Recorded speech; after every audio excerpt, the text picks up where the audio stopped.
बिहार में आज आधी होली हुई है। आधी होली कल होने वाली है। दिल्ली वाले बिहारी नेताओं ने आज होली मना ली।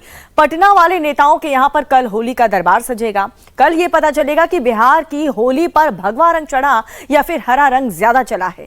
नीतीश कुमार आज रमजान के जुमे का इंतजाम करवाने में व्यस्त रहे और बिहार के मुख्यमंत्री अपना काफिला लेकर के पटना की सड़कों पर इंस्पेक्शन के लिए भी निकले। हफ्ते भर पहले ही बागेश्वर सरकार बाबा धीरेन्द्र शास्त्री ने बिहार में हिंदू राष्ट्र वाला राग छेड़ा था। बिहार में बागेश्वर बाबा के आने से भगवा रंग कितना चढ़ा, बिहार का पहला चुनाव रुझान भी होली में ही दिखता है। देखिए रिपोर्ट। बिहार पर कौन सा रंग चढ़ा? बिहार में कौन सा रंग चला?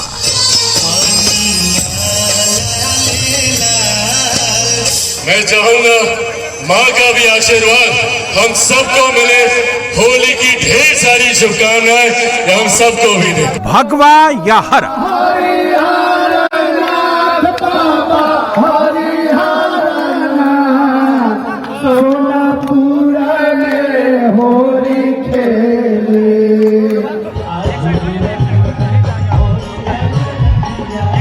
बिहार में केसरिया होली हुई या हरियाली होली मनी?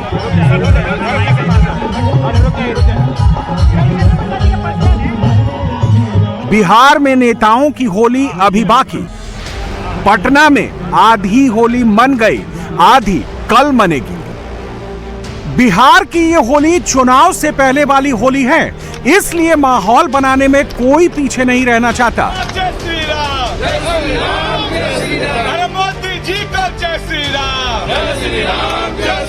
होली में माहौल बनेगा तो चुनाव तक रंग जमा रहेगा। हर पार्टी ने यही सोचा, हर नेता ने इसी हिसाब से रंग सेलेक्ट किया।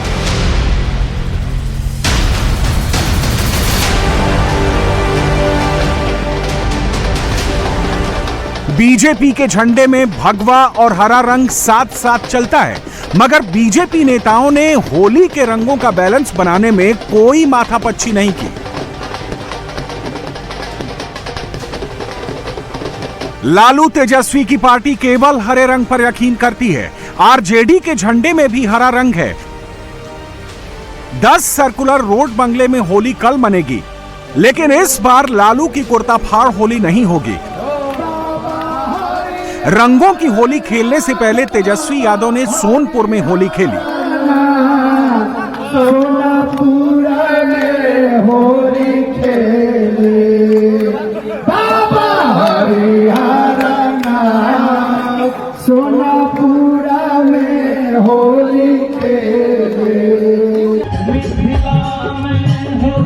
नीतीश कुमार की पार्टी सफेद और हरे रंग पर यकीन करती है।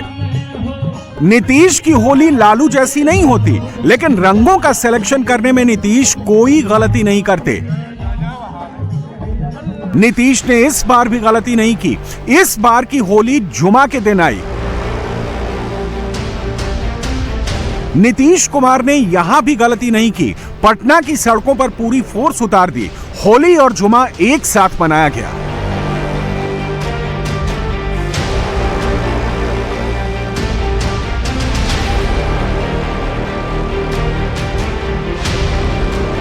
सिक्योरिटी सिचुएशन का जायजा लेने के बाद खुद मुख्यमंत्री का काफिला पटना की सड़कों पर सांय सांय करता हुआ निकला।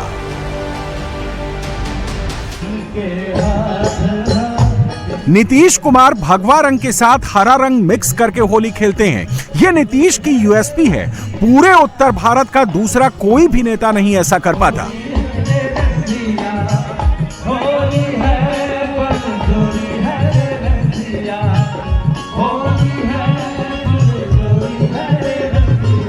बिहार में किस पार्टी का रंग जमा और किस पार्टी का रंग फीका रह गया, बिहार से आने वाली होली की तस्वीरें सारी कहानी बयां कर देती हैं।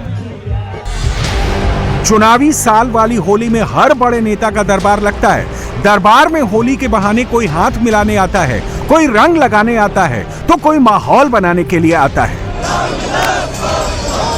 बिहार से आने वाले केंद्रीय मंत्री चिराग पासवान ने पटना की जगह दिल्ली में होली खेली। बिहार वाला सियासी संदेश भी चिराग ने दिल्ली से ही दिया। होली की ढेर सारी शुभकामनाएं हम सबको भी दे।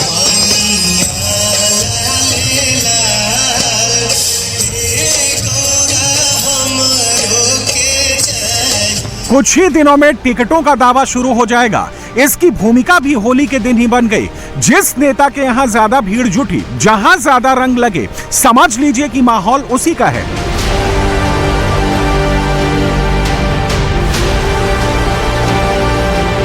बिहार में चुनाव है, होली का त्योहार है, मगर बाबा बागेश्वर पर तनाव है। बाबा बागेश्वर यानी बागेश्वर धाम वाले पंडित धीरेन्द्र शास्त्री। बिहार में होली और बागेश्वर बाबा की बोली चल रही है। बाबा बागेश्वर बिहार में किसकी पर्ची निकालेंगे? बाबा बागेश्वर बिहार में किसकी ठठरी बांधेंगे? होली के रसिया की। बाबा बागेश्वर पटना से 600 किलोमीटर दूर बागेश्वर धाम में है। बागेश्वर सरकार ने अपने धाम में होली मनाई, लेकिन बिहार में अभी भी बागेश्वर सरकार की बोली गूंज रही है।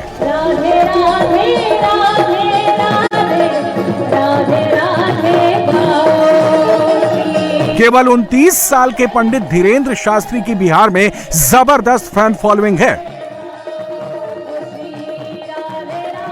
बाबा बागेश्वर ने बिहार में 5 दिनों की कथा की तो 15 लाख से ज्यादा लोग उनको देखने सुनने के लिए पहुंच गए। बाबा बागेश्वर 3 दिन के लिए बांका पहुंचे तो 3 लाख से ज्यादा लोग उनके लिए कतार लगाकर खड़े हो गए। जितनी भीड़ लालू और तेजस्वी यादव की रैलियों में नहीं आती, उससे ज्यादा लोग धीरेन्द्र शास्त्री की कथा सुनने के लिए पहुंचते हैं। बागेश्वर धाम में होली मनाने के लिए बिहार से भी बड़ी संख्या में लोग जमा हुए। जय श्री राम। भैया ये शुद्ध सनातनी होली है। बिहार में बाबा पर तनाव की असली वजह यही भीड़ है।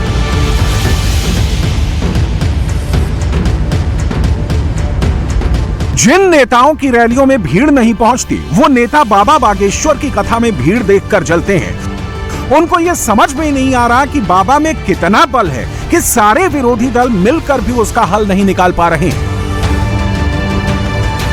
बिहार में बाबा बागेश्वर को गिरफ्तार करने और जेल में डालने की डिमांड हुई। सभी लोग दोनों हाथ उठा करके। दूसरी तरफ बाबा बागेश्वर ने बिहार में हिंदू राष्ट्र की हुंकार भर दी। हिंदुस्तान को हिंदू राष्ट्र बनाएंगे, उससे पहले बिहार को हिंदू राज्य बनाएंगे। अगर हनुमान जी की कृपा हुई और भारत हिंदू राष्ट्र बनेगा तो पहला राज्य अगर हिंदू राज्य घोषित होगा तो वो बिहार ही होगा। और भैया हम चाहते भी हैं हर हाल में भारत हिंदू राष्ट्र होवे, लेकिन सबसे पहले बिहार हिंदू राज्य हो जावे। होली के रसिया की। बिहार में मामला आमने सामने का हो गया है। बिहार में राष्ट्रवाद वर्सेस जातिवाद की लड़ाई का चेहरा बाबा बागेश्वर हो गए हैं। हिंदू राष्ट्रवाद का चेहरा बाबा बागेश्वर हो गए हैं। जातिवाद का चेहरा लालू और तेजस्वी यादव हो गए हैं।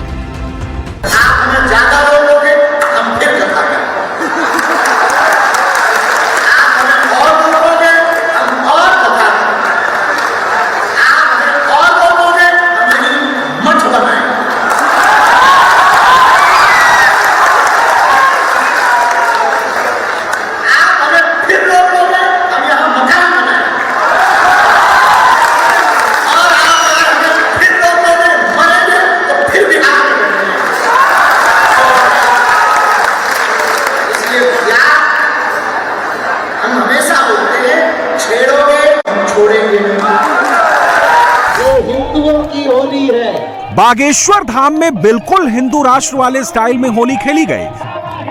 पाबंदी गुल और मस्ती फुल।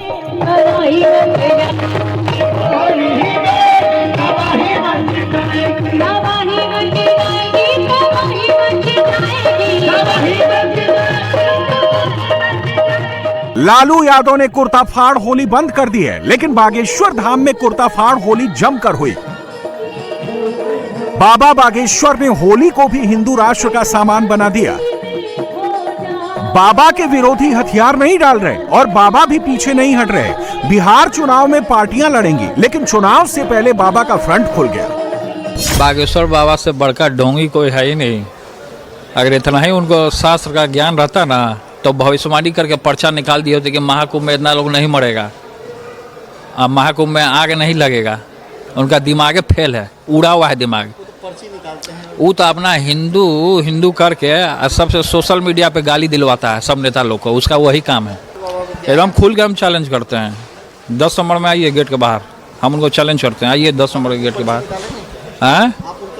पर्ची तो हम निकालबे करेंगे, हम लोग 10 नंबर के गेट के बाहर आप आ जाइए। वो भी साफ हैं, वो बाबा राम रहीम है, धीरेन्द्र शास्त्री नहीं है, वो आसाराम बापू हैं। हम रहते तो ऐसे जिनको आप लोग बाबा कहते हैं इन पर प्रतिबंध लगा देते। इन लोगों का जगह जेल में है, ये लोग समाज को दिग्भ्रमित करते हैं। ये जो धीरेन्द्र है, जो दुनिया का नंबर 1 फ्रॉड है, नटवर लाल टाइप का लोग है, इनकी मार्केटिंग करता है देश का सबसे बड़ा नेता पीएम शंकराचार्य इसके खिलाफ बोल चुके हैं, संत खिल इसके खिलाफ बोल चुके हैं। बस नेताओं की गणेश परिक्रमा के चलते ऐसे गलत फ्रॉड और नटवर लाल लोगों की वैल्यू बढ़ रही है।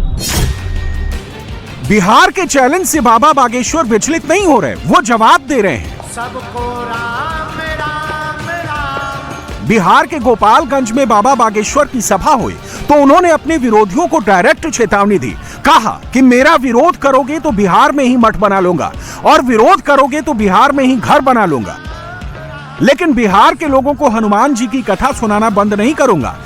बिहार के बांका में आखिरी सभा करते हुए बाबा बागेश्वर ने फिर बिहार आने का ऐलान किया। तेजस्वी यादव कहते हैं कि बिहार में चुनाव है, इसलिए सब कूद कूद कर बिहार आ रहे हैं। तो बाबा बागेश्वर के बिहार प्रेम के पीछे असल में क्या है? क्या सचमुच इसके पीछे राजनीति है या कास्ट पॉलिटिक्स के सबसे बड़े सेंटर में बाबा कोई नया प्रयोग कर रहे हैं? तो हम दोबारा फिर आएंगे, अब अगली बार और बड़े मैदान में आएंगे। इस बार तो कई एकड़ के खेतों की तुमने धूला उड़ा दी है। खेतों की धूल उड़ गई। कई लोगों की जिंदगी ऐसे लग रही कि घर से वो सद्धज कर आते हैं, यहां से सीधे महादेव बाबा बन करके जाते हैं। क्या बाबा बागेश्वर जो माहौल बना रहे हैं उससे बीजेपी को फायदा होने वाला है? क्या धीरेन्द्र शास्त्री को सोच समझकर बिहार बुलाया गया? क्या चुनाव से पहले पोलराइजेशन कराने के लिए बाबा बागेश्वर को बीजेपी और जेडीयू ने बिहार बुलाया? बाकी बातें बाद में करेंगे। सबसे पहले वो रीजन जान लीजिए कि धीरेन्द्र शास्त्री चुनाव से पहले अचानक बिहार कैसे पहुंचे। ये सवाल हमने डायरेक्ट बाबा बागेश्वर से ही पूछ लिया। आचार्य जी, आपने कहा कि किसी किसी को अन्य परेशानी है और अपनी उन अन्य परेशानियों की वजह से वहां पर वो पोटली बांधते हैं। इस वक्त एक परेशानी बिहार में भी हो रही है, वो परेशानी आपकी यात्रा से हो रही है। जी, हम बहुत प्रेम पूर्वक सबको एक बात बताना चाहते हैं।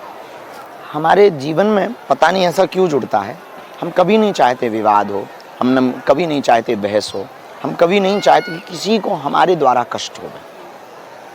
सहज जो हम कार्य कर रहे थे उसी कार्य के साथ हम जी रहे हैं। जो हमारे संकल्प हैं, जो हमारा ध्येय है, जो हमारा उद्देश्य है, हिंदुत्व को लेकर, सनातन को लेकर, हिंदू राष्ट्र को लेकर के, उस पर हम अनवरत कार्य कर रहे हैं, प्रतिदिन कार्य कर रहे हैं। देश भर में घूमते हैं तो बिहार भी जाना होगा। कोई एक मठ के आचार्य, एक साधक ने कहा कि कथा होनी चाहिए। बहुत दिन पहले बोल दिया था कि हम कह देंगे और 2025 में करेंगे। उस वक्त ऐसा ध्येय में भी नहीं था कि चुनाव होंगे, तो कथा की डेट पूर्ववत फिक्स थी, पहुंच गए। अब उसको राजनीतिक लोगों ने जानबूझ करके प्रायोजित तरीके से, कुछ लोगों ने, अब भगवान जाने उनकी क्या मति रही होगी। हम पुनः आपकी मीडिया से हम कहते हैं, हम किसी पार्टी के प्रचारक नहीं, हम हिंदुत्व के एक विचारक हैं, हम सनातन के एक विचारक हैं, विचारक भी हैं, छोटे मोटे सनातन के प्रचारक भी। हम राष्ट्र प्रेमी हैं, राष्ट्रद्रोहियों के पक्षधर नहीं हैं, ये बात बहुत अलग है, पर हम राष्ट्र प्रेमी हैं। हमारा ध्येय, उद्देश्य, संकल्प, जीवन, जीवन शैली, विचारधारा और विचार सदैव, सदा और पहले से ही हिंदुत्व के प्रति था और है। उसी बात को लेकर के हम जाते हैं। हमें ये मतलब नहीं है कि आप किस पार्टी से हो, हमारी कथा है, आप आ जाओ, स्वागत है। पर पता नहीं हमारे जीवन में ये कई बार होता है कि कुछ लोग सामने आ जाते हैं, तो कई लोगों को दिक्कत होती है, पर उनसे कहेंगे कि ना हमें फिर आप क्षमा उनकी ठठरी बांध देने की बात करते हैं। जब नहीं मानते हैं और बहुत ज़्यादा बोलते हैं तब कष्ट तो होता है कि अनर्गल टीका टिप्पणी करना बहुत बुरा तो लगता है, मन में हल्का सा क्षोभ तो उत्पन्न होता है, पर कई बार ये भी लगने लगता है कि कार्य जो जिम्मेवारी जो ली है वो जिम्मेवारी बड़ी है, तो ये तो सहना ही पड़ेगा। और 150 करोड़ हिंदुओं की हम लड़ाई लड़ रहे हैं। बाबा बागेश्वर धीरेन्द्र शास्त्री ने दूसरी बार बिहार में हनुमंत कथा सुनाई। 24 के लोकसभा चुनाव से ठीक एक साल पहले धीरेन्द्र शास्त्री ने पटना के नौबतपुर में सभा की थी। इस बार बिहार विधानसभा चुनाव से 8 महीने पहले धीरेन्द्र शास्त्री ने बिहार में 5 दिन की हनुमंत कथा की। कंट्रोवर्सी 23 में भी हुई थी, लेकिन 25 में तो कंट्रोवर्सी की हद हो गई। बिहार के मुख्य विपक्षी पार्टी लालू यादव की आरजेडी ने धीरेन्द्र शास्त्री के खिलाफ मोर्चा खोल दिया। बिहार की पॉलिटिक्स में जाति डोमिनेट करती है, वोट जाति पर ही पड़ते हैं, पार्टियां जातियों का ही हिसाब लगाती हैं और उसी हिसाब से स्ट्रेटजी बनाती हैं। मगर बाबा बागेश्वर जाति व्यवस्था के खिलाफ बात करते हैं। बिहार की पॉलिटिकल डिक्शनरी में जाति, अगड़ा, पिछड़ा, अति पिछड़ा, फॉरवर्ड, बैकवर्ड, दलित, महादलित, सामाजिक न्याय, OBC, EBC, MY, social engineering, आरक्षण जैसे शब्द ही चलते हैं। पिछले 35 साल से बिहार की राजनीति इन्हीं शब्दों के इर्द गिर्द घूमती रही है। बाबा बागेश्वर धीरेन्द्र शास्त्री बिहार में नई टर्मिनोलॉजी लेकर आए। हिंदू राष्ट्र, हिंदू राज्य, हिंदू एकता, सनातन धर्म, सनातन संस्कृति, सनातन संस्कार, राष्ट्रवाद, विश्व गुरु, हनुमान जी, मठ, मंदिर, पर्ची, पोटली, ठठरी, धर्मांतरण, लव जिहाद, लैंड जिहाद, मुगलिया सोच। 5 दिनों के बिहार प्रवास में बाबा बागेश्वर ने इन शब्दों को सुर्खियों में ला दिया। ना मैं पार्टी का नाम लूंगी, ना मैं उन नेताजी का नाम लूंगी, लेकिन नेताजी हैं वो ये कह रहे हैं। एक बात बोल दें, हमें कभी कभी लगता है हमारी कुंडली में उच्च के ग्रह में मीडिया और विवाद दोनों अब क्या करें, नेताजी बुला बुला के भीड़ कहते हैं कि आइए आइए आइए, और आप हाथ जोड़कर कहते हैं कि बस अब मत आइए, कुछ लौट जाइए। कोई तो बात होगी। बात सिर्फ ये है कि ये जो लोग हैं ये भीड़ नहीं है, ये सत्य के सौदागर हैं। ये वो हैं, इनको वो रस पिलाया जा रहा है जो सत्य का है। इनको वो परोसा जा रहा है जिससे देश का भविष्य बदलना है, देश की दिशा बदलनी है और दशा बदलनी है। इन्हें वो बताया जा रहा है कि अगर आप हमारे साथ खड़े होंगे तो हम देश को बदलने की क्षमता रखते हैं। हमें ना राजनीति, जरूरी नहीं है कि आप देश राजनीति में रह करके बदलो। देश को बदलने के लिए तलवारें जरूरी नहीं है, देश को बदलने की विचारों की क्रांति जरूरी है। तलवारों की क्रांति से महंगी क्रांति विचारों की क्रांति है। तलवारों से तो सिर्फ युद्ध होता है, पर विचारों की क्रांति से कोई बुद्ध होता है। वाह, और बुद्ध से शुद्ध होने की वो जो यात्रा है, या शुद्ध होकर बुद्ध होने तक पहुंचने की जो यात्रा है, बहुत सुंदर आपके विचार हैं। लेकिन मैं उस प्रश्न पर आती हूँ, ना मैं पार्टी का नाम लूंगी, ना मैं नेता का नाम लूंगी, लेकिन वो ये कहते हैं कि ये जो धर्म के नाम पर कथाएं हो रही हैं, हिंदुओं को एकजुट करने का ढोंग रचा जा रहा है, हम सरकार में होते तो जेल भिजवा देते। आप तो कह रहे हैं कि हम बिहार में घर बनाएंगे, लेकिन हमारा घर, मतलब उन नेताजी का घर तो पहले से बिहार में है। उनका अपना अपना मंतव्य, हम उनको तो बहुत ज़्यादा कुछ नहीं कहेंगे। इस देश की संविधान का, कानून का जो अधिकार है, सबको अपनी अपनी संस्कृति, अपने धर्म का प्रचार करने का अधिकार, अभिव्यक्ति की आज़ादी हर व्यक्ति को है, बोलने की भी, बात रखने की भी, तथ्य रखने की, तो हमको भी। हम सनातनी हिंदू हैं तो हमें कथा करने का अधिकार है, क्योंकि हम अपने सनातन की परंपराओं को मान रहे हैं और परंपराओं का प्रचार कर रहे हैं। हम इस देश के नागरिक हैं तो हमें बिहार जाने का अधिकार है, बिहार में घर बनाने का अधिकार है, ज़रूरत पड़ने पर मठ बनाने का अधिकार है, ज़रूरत पड़ने पर बिहार में रहने का अधिकार है। ये अभिव्यक्ति की आज़ादी है, ना कि उनकी कोई कृपा। तो ये जो अभी आपने रिसेंटली एक स्टेटमेंट दिया कि आरजेडी की ठठरी बांध देंगे, क्या यही अभिव्यक्ति की आजादी के कारण हुआ? नहीं, ये नहीं हमने बोला, हमने नाम नहीं लिया कभी। आज तक के इतिहास में हमने किसी पार्टी का नाम नहीं लिया, ना किसी के सपोर्ट में लिया, ना पक्ष में लिया, ना विपक्ष में। तो आरजेडी यूं ही विचलित हुए जा रही है। जो भी हो रहे हो हमें खबर भी नहीं कि वो किस दल से हैं। हम दल के आदमी नहीं, हम दिल के आदमी। राष्ट्रवाद, अखंड भारत, हिंदू राष्ट्र और सनातन धर्म की बात बीजेपी भी करती है।